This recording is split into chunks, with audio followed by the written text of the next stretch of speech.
Good evening. I'm Kathy Van Ness. We're at the Golden Door. We're at our speaker series, and I'm proud to introduce Alyse Levine, who's going to share with us some ideas about healthy eating. Who's been on property with us this week, and it's going to be kind of fun. Well, let me introduce Alyse. As one of the country's most respected authorities on nutrition, Alyse has appeared as an expert nutritionist on Good Morning America, Discovery Health, KTLA, and ABC. She's been featured on numerous media outlets, including USA Today, MSN.com, Marie Claire, Prevention.com, Weight Watchers, goes on and on, Lifestyle, Maxim, Shape, Self, Fitness. We want to know all the secrets, right? Running Magazine and on. And you know, I think the first question that I really have as I think about these questions, this is November. This is the eating time of the year, of course, right? We have the holidays coming. And the first question we always think about when we think about eating is we head into the holidays in 2016. Can you believe it? It's going to be 2016 and a new year. It's hard to imagine.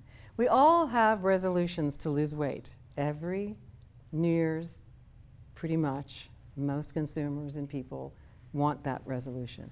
There are 600, I'm sure more by the way, I couldn't count them all, 600,000 articles with 10,000 diet books and a ton of noise in the industry. How do you guide your clients in the maze of all this noise? There is a lot of noise out there. And welcome. Thank you.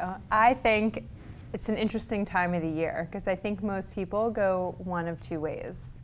They get in the mindset that it's the holidays, I'm going to enjoy myself, I'm not dieting, I'm going to splurge, and get on track after in the new year. And does that work? I mean, I think I've done that a few times. Like, or they're going to make themselves feel deprived and restricted and not really enjoy the holidays and try to start the diet early so they don't gain that holiday weight gain. And they're kind of miserable. Yeah. And my advice, my approach is to do neither, but to really focus on how you're approaching food and trying to get more in tune with your body through the holiday seasons, not looking at it as an all or nothing approach, but what will you really enjoy? What's really gonna satisfy you at those meals? And eat to a comfortable fullness, you know, pay attention.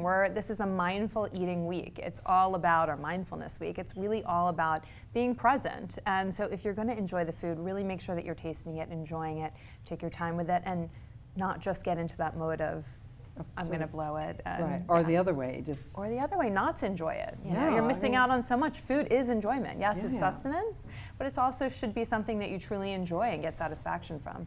Do you find that in the holiday period, consumers do try to cut back, or do you find they just kind of give it all up and say January 1st is coming and that's when I'm going to think about it? I think more do the latter. I think there are a lot of people too, though, that try to always, I would say, make the diet version of everything. Right. And they're missing out sometimes on enjoying those foods that really are only around at that time of the year. Stuffing and the desserts and the pies, and you know, I take a different approach to this where I'd rather actually eat the real thing, but taste a few mindful, delicious bites and get a lot of satisfaction from that instead of trying to, you know, concoct. So you sort of, I think it sounds like you're the kind of, you know, your philosophy is really, and I know you well, is really portion control. Eat what you want, and enjoy it, but just don't try to eat so much. Yes. So portion control is a tricky kind of phrase though, because portion control to me feels like deprivation. Like it's not about predetermining this is all I'm allowed and putting a restriction on it before you even start eating. It's more about let me be present and let me really taste it and check in and start noticing, like, you know what, a couple bites was really satisfying and I wasn't even hungry when I started, so I should stop here, because if I keep eating, how am I gonna feel? Right, and you're not gonna feel good. You know, the one of the biggest challenges we have here at the Golden Door is talking about the environment and the nutritiousness of the environment. And I have some passionate thoughts about this that I'd like to hear your thought about. You know, I think that people don't understand cage-free. And I know this is maybe part of it, but I want you to give it some thought. Or natural or fresh. For instance, Subway has an advertising campaign out there that says that their product is fresh. But we know that their meat that they're putting onto that sandwich is processed 6 months ago. Yes. And we know the bread contains a compound found in yoga mats. This is, by the way, a fact in the world of nutrition. So how do we know what's really fresh? It's hard. There's no fresh, natural. There's no Right. FDA regulated definition of what that is. So anyone can claim their foods are fresh or natural. So what do we do? It's hard. So my focus is getting people to start thinking about, where does this food come from? Who is making this food? Where is it grown? Is this something that's highly processed, even though it says it's natural? That's, coming out of that box or bag and has 25 plus ingredients in the ingredient list. Really look at what's in the food, not just focusing on the numbers, the calories, fat, protein grams, but look at what's in it. Yeah. What are the, here at the Golden Door, we grow 80% of our food and we do it biodynamically. What do those people do who is the bulk of the population are shopping at strips and fast food places? Their foods also say fresh, but we know where they come from. How do they get educated? Yeah. What's their chance? The children. That's tough. It's a tough one, and I think it comes to this bigger issue of self-care and putting more emphasis on time, energy, resources on buying wholesome, locally grown, fresh organic foods. There's a lot of farmers markets popping up everywhere across the country, and trying to utilize those more. It's just making it more of a priority, which I think is something that's lacking. It's all about convenience, not putting in the time and energy to get them something in their that. tummies. I saw something interesting as I was looking at fresh, because I thought that was kind of an interesting concept. Understanding, things used to be frozen. So when you think about your clients and their ability to have time and management, it's not always so easy to go out and get fresh. It's not always It's not. Talk to me about fresh and the world of frozen. Used to be a big deal, and now it's sort of snooted on. It totally depends on what it is. Right. So is there some way to know that the foods that are frozen for your guests, when you're saying that's a big vegetable part? There's a lot of vegetables in that section. Definitely. Frozen fruits, vegetables that don't come with a lot of added sauces, syrups, they're sometimes more nutrient dense than fresh fruits and vegetables that have been sitting on the supermarket shelf for a number of days. When you think about how long ago were they picked in the other country that they were grown in, and then transferred, and then sitting on the supermarket shelf every day, they're losing nutrients. And when they're flash frozen at their peak nutritional value, they're oftentimes more nutritious. Now that compared to picking it from the local farmer's market, or it's all relative. Well, it's true, because if you would get an item from a foreign market and it comes in and it says it's organic, but most consumers don't realize it has to go through a distribution plant 100%. and it has to be sprayed. And that stuff is not the nice stuff that gets sprayed on. That's not something that people know. They don't know that, and I think even whether they're sprayed or not, when you consider the time and the distance that they're traveling to get you, the carbon footprint, everything about that, it's so much better. I'd actually prefer to go for something that's locally grown and not organic. For something that's organic from another country. I understand. Yes. That's very interesting. Have you heard of the concept of counting how many times a food is actually touched? For instance, and we were talking a little about dinner. The first time you count the food, it's going into the ground. The second time, it's coming out of the ground. And literally the third time is moving it to a place to work on it, to your plate, that sometimes to try to keep those counts down.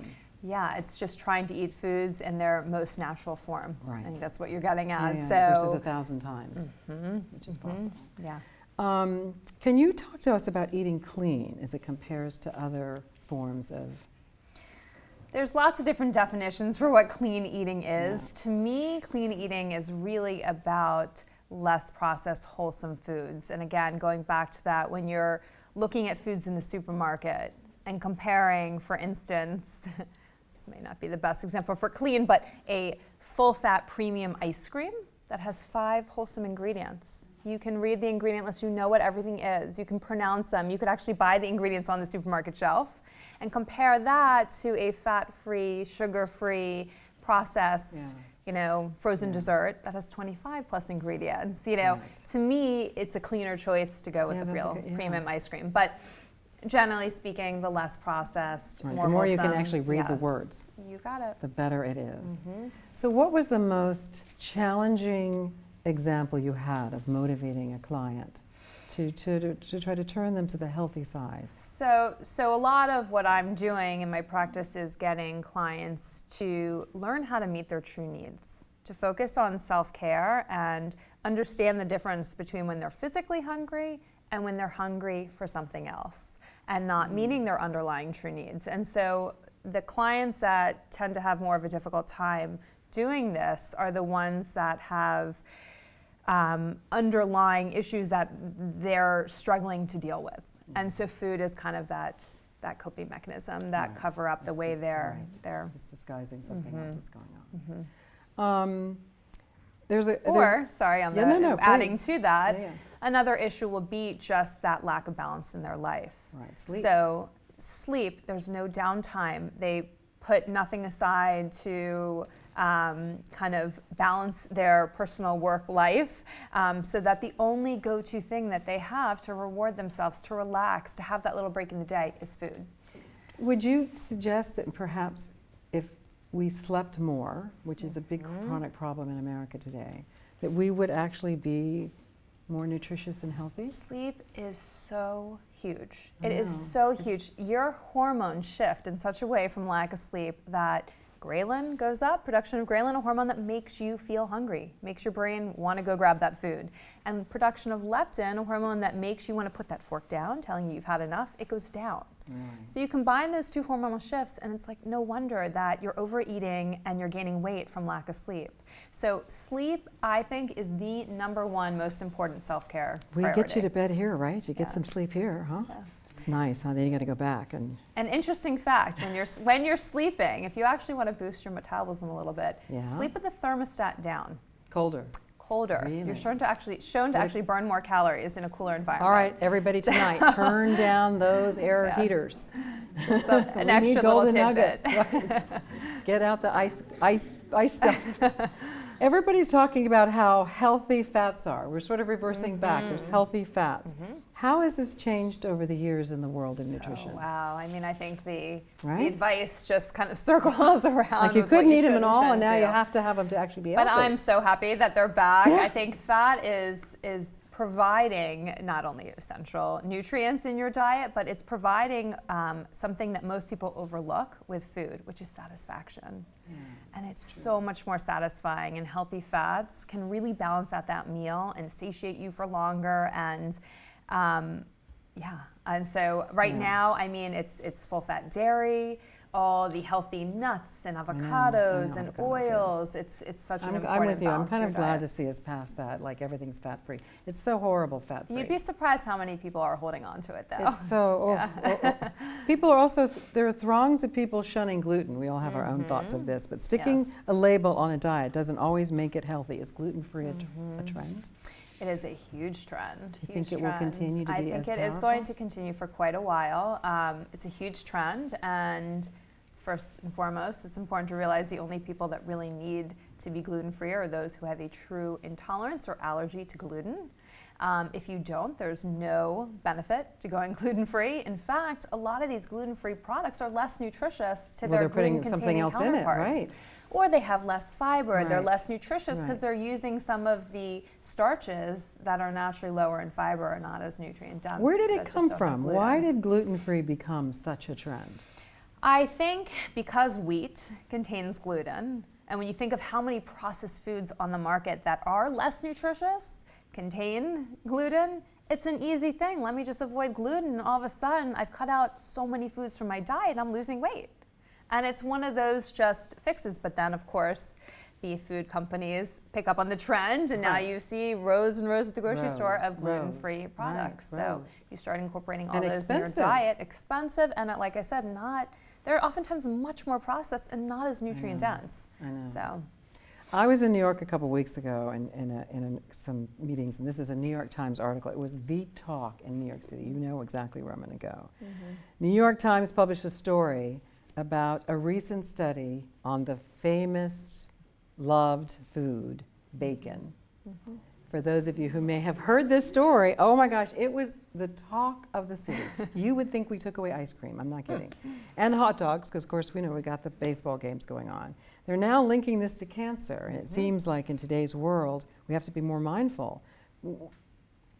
I mean, obviously that you're not here to really talk about that, but when you talk to your guests and your clients, do you try to warn them about red meat and bacon and hot dogs? Yes, but are we now going to only have, what is it? Can we have veggie dogs? I don't know. I think more important, it's probably who are these new people? Who are these clients that are literally eating processed meat every single day? And that's what they're looking at. And so you have these sensational headlines, and when you look at the details of these studies and what really is the connection, it's not what necessarily you or I or everyone is doing. And having the occasional hot dog, having the occasional eggs and bacon, I don't have a problem with that. I don't think that's what's associated with it. It's just more, again, going for less processed is great. But it's more of a do you think that's headline. Just a hyper sensationalism to get either newspapers or news? What's the reason to take that? I mean, you had to imagine what the poor bacon people must have thought when they woke up in the morning and the entire universe says, don't eat any, it was in elevators, don't eat bacon. They go, oh my gosh.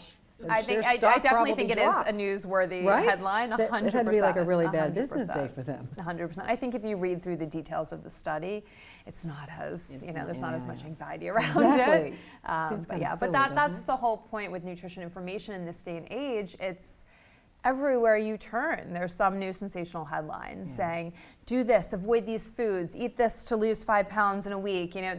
It's constant. But that's what I really like about what your philosophy is. You really are not concerned. You're just concerned about the emotional side. And it's not that I ignore nutrition information. It's one part of the picture. So instead of getting people to ignore completely their bodies and when they're hungry and what's going to satisfy them and how much fuel they actually need to feel satisfied on any given day, which changes every day, instead of just following some external guide, it's listening to your body, using the nutrition information you have in terms of making, healthy, good, balanced decisions, but not so black and white. It's like, how could I take this meal that's satisfying me? What could I do to it to boost the nutritional quality of the meal without taking away all the satisfaction and joy I'm going to get from eating it? So that's kind of the way I tackle. So I take it you do eat ice cream. Oh yeah. And sprinkles. That's not really my thing. I'm more of a chocolate girl. Okay. It's okay, we're counting. I do like ice cream. Okay. Obesity and diabetes are at an epidemic portion, and they're equating this to just eating too much. Are we? Can you say that we're eating too much of something? No, I think we're eating too much because I think we're eating for all the reasons under the sun that people feel hungry. I think we're eating because others are eating. The food's there. It's the time of day. That's how much they put in front of me. I'm stressed. I'm bored. I'm tired. I'm lonely. This is my reward at the end of the day. There are so many reasons people just habitually turn to food every day. And my goal is to get people to get more in tune to why are you turning to food? Because if it's not for physical hunger, you're not meeting your true need. You eat and then you're exhausted and you're full. You eat and then you're still kind of bored or still feeling lonely or still, spent at the end of a long day. And now I'm full. And so in those instances, people just tend to blame the food they chose. If I could just stay away from the cookies, if I just stopped eating ice cream, and that's not it. Do you work with children? What do the children do? They're the biggest challenge for the next generation. So children should be our role models, so young children. Because that's going to be like one of my questions was, I'm actually going to put that ahead of this because I want to get to that. I think this is a really good question. I thought we loved all the things we had as a child. Who doesn't love a grilled cheese sandwich? This is huge. They were life-sustaining. I made a lot for my kids. This is huge. It's the behaviors of children that you actually want to emulate. Because when kids are really young, when all of us are born, we have that ability to eat intuitively. Eat when we're hungry, stop when we're full. That's because if I have young children, if I put food in front of them for dinner and they're not hungry, they're not going to eat. And the mistake that's made is forcing that kid to finish his plate, to get the reward of dessert, to tell them they're a good kid because they ate all their vegetables, like forcing them to ignore their internal cues to eat what you think is a healthy meal or a balanced meal. And you'll see kids that for a week they'll have a little food jag, they'll eat a ton of pasta, they'll eat lots of carbs, a carb-heavy week, and then the next week they tend to gravitate towards some more fruits and vegetables or higher protein intake. It balances out. And if you actually take a step back, and this is what I tell a lot of clients to do, take a step back and look what you ate over the past 2 weeks. Not each meal, not over the course of a day. You don't have to have a perfectly balanced day. Right. But what happened over a couple weeks period of time, it's more often than not pretty balanced. And that's what matters. I think with this diet society, this diet mindset that so many people have, it's like everything has to be perfect.